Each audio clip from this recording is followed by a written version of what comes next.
Hello, everybody. This is a recent mail pickup video, mail day video, whatever you want to call it. Brought Julio back, my auto and my mega box there. Congratulations on a 14-year extension. I'm so glad it's with my team.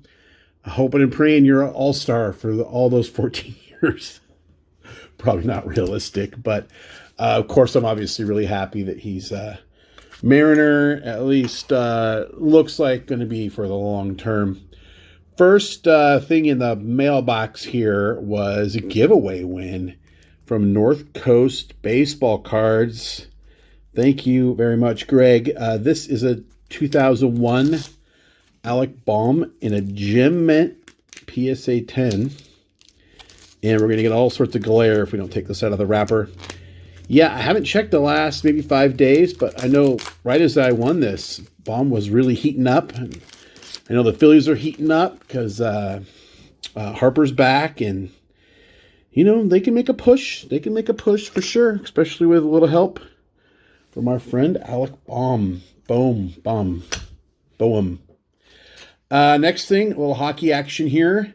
The only Kraken with game used material or with jersey material, Cole Lind, because he's kind of a rookie in Series 2 Upper Deck. There's this card, and then there's one other kind of retro jersey. It's just a different design. But I got this for dirt cheap. He sent it in a regular padded envelope, and I think the guy might have lost money. And that's really the only reason I moved on that when I did, because it already dropped low enough to where it made sense for me to snatch her up. And I'm in the market for the other one, but I'll wait till the timing's right. I don't have to have everything right away. So next thing is a lot of 64s. Still working on the 64 set. And I got these 5 cards, 2 of which are high numbered, for $8 to my door. Yeah, that's pretty good. Braves, Milwaukee Braves team card. Shout out to Hank Aaron. Cubs, shout out to Ernie Banks, Billy Williams. Choo Choo Coleman.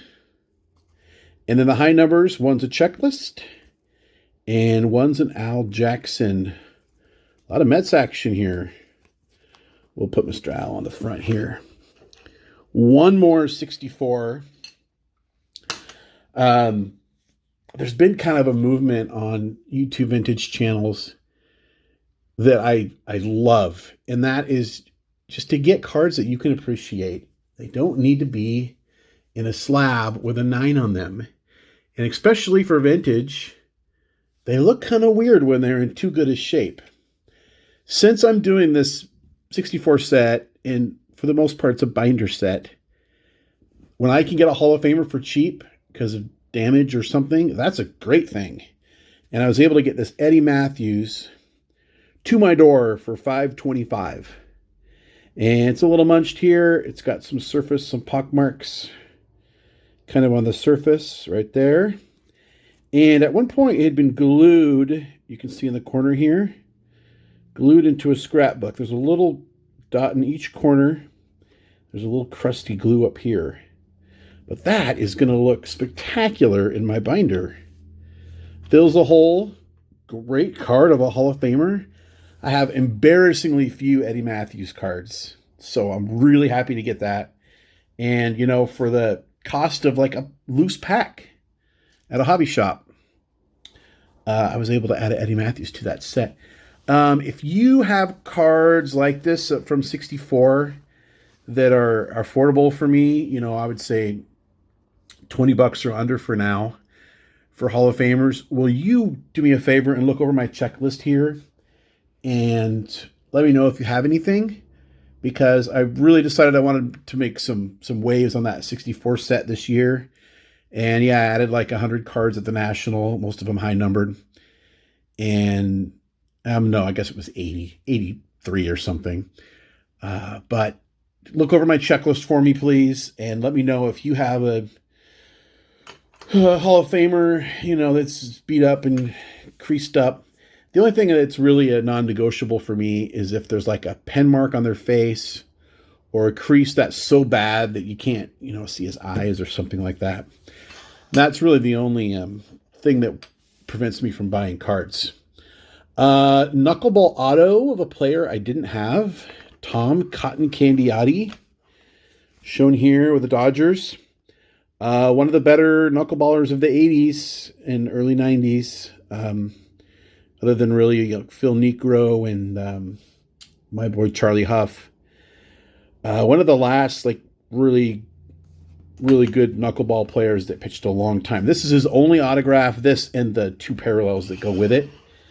And I was sort of hoping he was in like a Topps Retired or something fun like that, but Archives, anything, but they have not made any other Tom,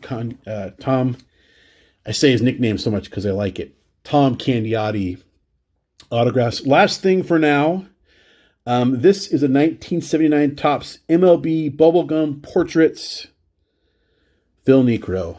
That's the full name of this set, but it's a gum wrapper.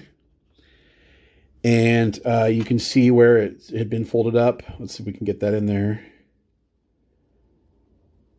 But I like the illustration. I like fun stuff like this for my knuckleball collection. Obviously didn't have it. Figured I might add it. So it says here, Phil led the NL with 262 strikeouts in 333 innings pitched in 77, won 19 games in 78. And the side panel there, it says Inside Baseball. The knuckleball isn't thrown with the knuckles, but with the fingernails. Mostly true, 99.999% of the history of the knuckleball.